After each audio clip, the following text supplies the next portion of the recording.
इस वीडियो में हमारे पास ये क्वेश्चन है, अ कॉइल ऑफ इंडक्टेंस। तो इंडक्टेंस गिवन है, जो गिवन है चीज़ें लिख देते हैं। 0.50 henry, resistance is given 100 ohm, connected to this supply. जो सप्लाई वोल्टेज होता है वो आरएमएस वोल्टेज होता है, ये ध्यान रखना आप। So that is 240 volt and 50 hertz, जो इसकी फ्रीक्वेंसी है that is 50 hertz supply. Okay, हमें बताना है मैक्सिमम करंट, आई मैक्सिमम। देखो, मैक्सिमम करंट के लिए हमें क्या चाहिए? हमें मैक्सिमम वोल्टेज चाहिए अपॉन इम्पीडेंस, बिकॉज ये LR सर्किट है। वन बाय वन दोनों निकालेंगे हम। सबसे पहले V मैक्स, तो V मैक्स को हम ऐसा भी लिखते हैं, या हम सिंपली मैक्स की जगह पे हम 0 भी लगा सकते हैं, नॉट। दोनों बात एक ही है, ठीक है? तो कंफ्यूज मत होना। ये होता है वर्चुअल जो वैल्यू होती है, यानी RMS वैल्यू, उसमें √2 का मल्टीप्लाई हो जाता है। तो दैट इज़ 240 टाइम्स, देखो VRMS इज़ 240 इंटू √2, तो √2 इज़ 1.414, और ये सॉल्व करके आ जाएगा अप्रॉक्सीमेटली 339.41 वोल्ट। ठीक है, ये मैक्सिमम वोल्टेज आ गया है। Now come to impedance. अब बिकॉज हमारे पास यहाँ पे हैं एक रेजिस्टेंस और एक ये, तो इस केस में जो इम्पीडेंस होता है that is R² plus XL का स्क्वायर, यानी ये हो जाता है R², तो ठीक है, और XL is omega L square, और ओमेगा क्या होता है? That is 2 pi into frequency. ये फ्रीक्वेंसी का सिंबल है, न्यू टाइप का ऐसे बनता है ये, एंड इंटू L। और ये जो वैल्यूज़ हैं दोनों ही हमारे पास हैं, तो हम आराम से पुट कर सकते हैं। अब वैल्यूज़ पुट करते हैं, तो सबसे पहले रेजिस्टेंस है दैट इज़ 100, तो ये पुट किया, प्लस यहाँ पर 2 इंटू 3.14 इंटू फ्रीक्वेंसी इज़ 50, और जो L है दैट इज़ 0.5, इसका स्क्वायर। तो ये हो जाएगा 1 2 3 4 प्लस, अच्छा यहाँ पे 2 का 0.5 से मल्टीप्लाई होगी 1 आ जाता है, तो ये समझो कि दोनों यहाँ से गए। इसके बाद 50 का जब इसमें मल्टीप्लाई करेंगे तो ये आ जाएगा 157, तो यहाँ पे है 157 का square.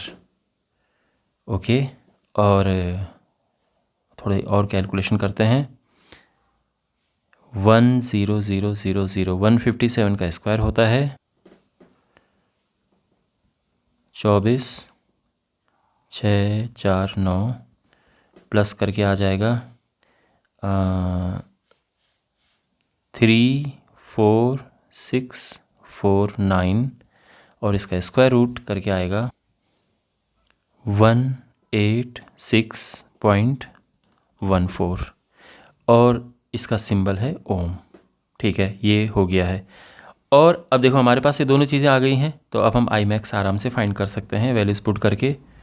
So maximum current is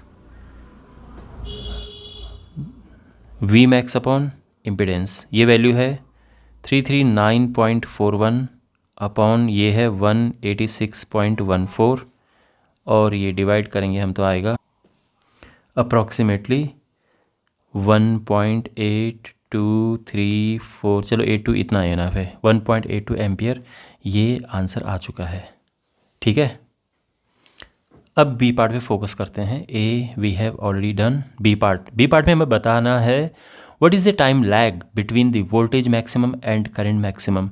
देखो यहाँ पे अगर हमारे पास प्योर आर सर्किट होता तो प्योर आर सर्किट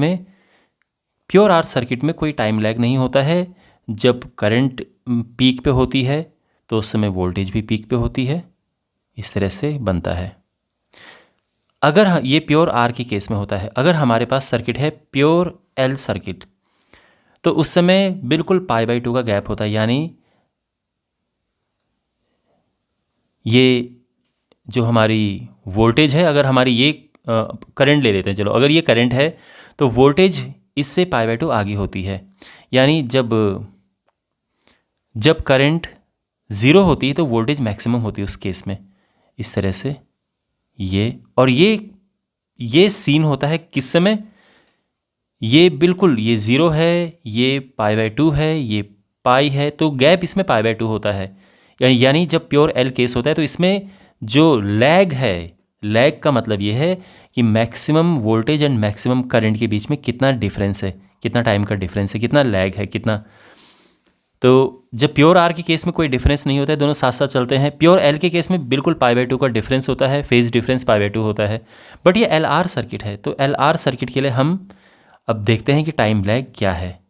तो अब जब हम एल आर की बात करते हैं तो जो वोल्टेज है, अगर हम इस तरह से लें वोल्टेज कॉस ओमेगा टी, तो जो करंट है दैट इज़ बिहाइंड, ये बिहाइंड होती है current, it lags behind.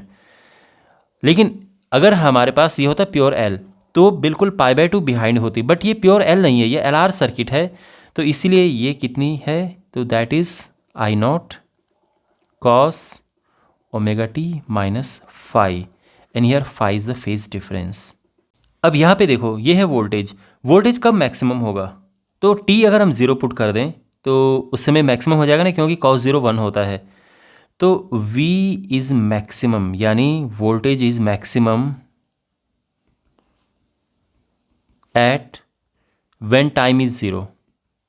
What about current, तो करंट मैक्सिमम होगी, यानी करंट इज़ मैक्सिमम जब ये चीज़ 0 होगी, क्योंकि cos 0 अगेन 1 होता है।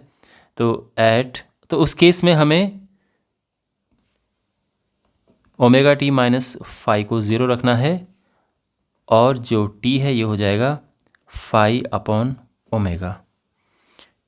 ओके, तो यहाँ से हमें t फाइंड हमारा t हो जाएगा, बिकॉज ओमेगा हमारे पास है। ओमेगा कैसे है, बिकॉज वी हैव न्यू, तो ओमेगा होता है 2π न्यू, तो इससे ओमेगा निकल जाएगा। फाई कहाँ से निकलेगा, अब हमें ये देखना है।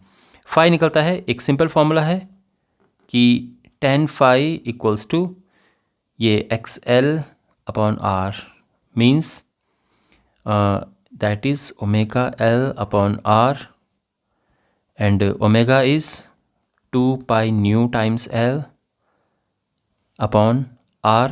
वैल्यूज पुट करते हैं, 2 इंटू 3.14 इंटू न्यू इज़ 50 जो फ्रीक्वेंसी है, और ये है 0.5 अपॉन R इज़ 100। तो ये हो जाएगा, अब ये समझो 100 से 100 गया, और ये आ जाएगा 1.57। तो कितना होता है, यानी 1.57 कितना होता है, tan फाई 1.57 है, तो फाई कितना होगा। तो ये जो वैल्यू अगर आप देखोगे कैलकुलेटर पे देखोगे या टेबल में, तो दैट इज़ 57.5 डिग्री के आसपास होता है। अगर हम इसे रेडियन में कन्वर्ट करें, तो रेडियन में कन्वर्ट करने के लिए हम क्या करेंगे, इसमें देखो ये डिग्री है, ओके, रेडियन में कन्वर्ट करते हैं जब हम किसी डिग्री को, तो हम मल्टीप्लाई करते हैं पाई अपॉन 180 से। इतना समझ आ गया। और ये फाई है, ध्यान रखना, हमें क्या निकालना है, यहाँ से हमें टी निकालना है, और हमारे पास ओमेगा ये है। तो यहाँ पे ये है, तो टी हो जाएगा, therefore T equals to phi is 57.5 times pi upon 180 divided by omega which is 2π into nu which is 50। Pi से पाई हुआ कैंसिल, ये 100 हो गया, और इस तरह से ये आ गया 57.5 अपॉन 180, और ये तो 100 हो गया, and 57.5 upon 18 into 10 power minus 3 second, 3 point something आएगा, 18×3=54, ठीक है, 3.19 times 10 power minus 3 second, approximately हम इसको लिख देते हैं 3.2, और ये मिली सेकेंड हो गया है। ये हमारा आंसर है, टाइम। ओके, इसका मतलब ये है कि time lag between maximum voltage and maximum current is 3.2 millisecond. I hope आपको ये सोल्यूशन अच्छे से समझ आ गया होगा।